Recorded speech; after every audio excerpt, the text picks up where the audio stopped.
سيدنا ومولانا محمد مبارك وسلم صلاة وسلاما عليك يا رسول الله وسلم عليك يا حبيب الله۔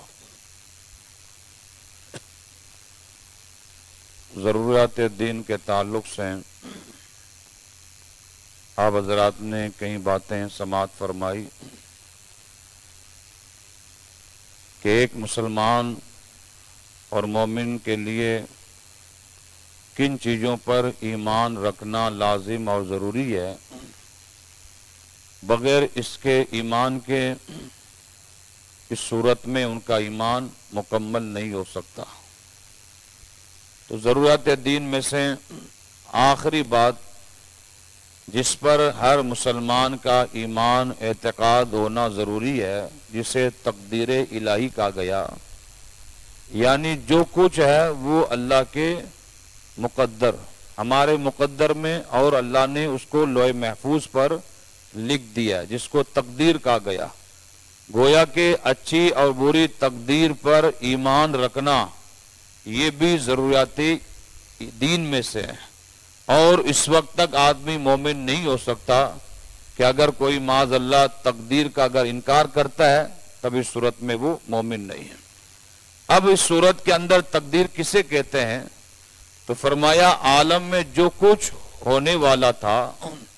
وہ، اور بندہ جو کچھ بدی اور نیکی کرتا ہے وہ اللہ کے علم ازلی میں ہے،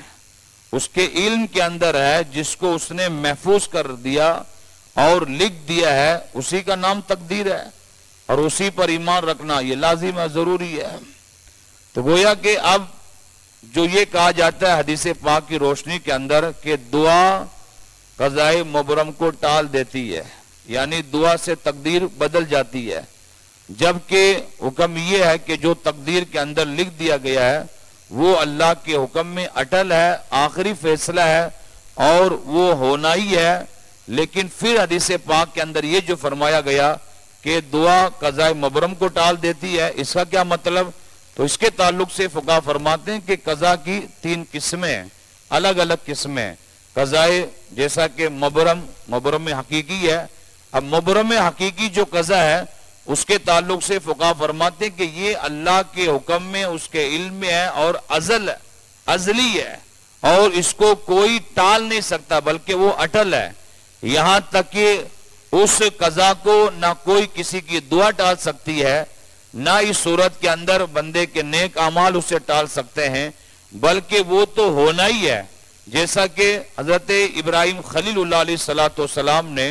جب فرشتوں سے اس طریقے سے بحث و مباحثہ کیا، جھگڑا کیا کہ قوم لوط پر جب عذاب نازل ہونے والا تھا، تو عذاب جب نازل ہو رہا تھا اس وقت حضرت ابراہیم علیہ السلام نے خدا کی بارگاہ میں سفارش کی، اور اس وقت آپ جھگڑے، لیکن اللہ تعالیٰ نے آپ کو روک دیا اور فرمایا ابراہیم اس معاملے میں نہ پڑیے، بلکہ جو ہونا ہے وہ تو ہو کر ہی رہے گا۔ یہاں تک کہ انبیاء کرام کو بھی روک دیا گیا اور صالحین کو روک دیا گیا، اس کو کہتے ہیں قضاء مبرم، جو اللہ کے یہاں پر اٹل ہے اور اس کو ہونا ہی ہے، اس کے اندر کوئی کسی طرح کے گنجائش نہیں ہے۔ اب دوسری جو قسم فرمائی گئی کہ معلق شبیہ مبرم، جو معلق کے مبرم ہے، اس کے تعلق سے فقہا فرماتے ہیں کہ اللہ کے علم میں ہے اور اس کی بارگاہ میں محفوظ ہے، اور فرشتے جو ہیں اس سے لا علم ہے، فرشتے اس سے لا علم ہے، ہاں لیکن اس کی رسائی جو ہے اللہ کے نیک بندوں تک ہے، خدا کے جو مقربین بندے ہیں، جیسا کہ خود غوث پاک رضی اللہ تعالیٰ عنہ نے فرمایا کہ میں قضاء مبرم کو ٹال دیتا ہوں۔ تو یہ ایسے نیک لوگوں کی گویا کہ دعا اور ایسے نیک لوگوں کی رسائی ہوتی ہے کہ ان کی خصوصی دعا کی بنیاد پر وہ جو قضاء جو معلق مبرم ہوتی ہے وہ ٹل جاتی ہے۔ حضرت علامہ مجددی الفسانی شیخ سرہندی رحمۃ اللہ علیہ کے تعلق سے فرمایا، آپ نے اپنے بیٹوں سے فرمایا، کیونکہ ان کے بیٹوں کے جو استاذ تھے ان کی بارگاہ میں جو پڑھتے تھے، تو انہوں نے جب ان کے استاذ کو دیکھا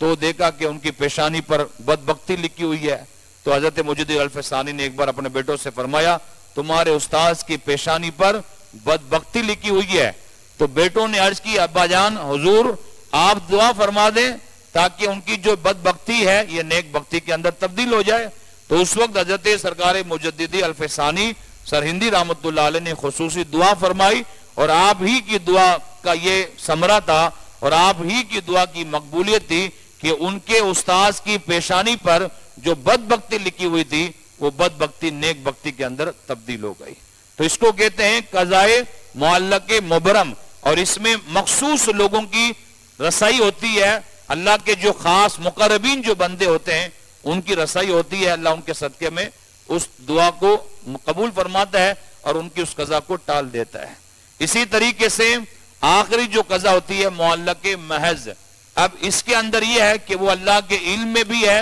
اور فرشتوں کے علم میں بھی ہے، ان کے رجسٹروں کے اندر بھی محفوظ ہے، اور وہاں پر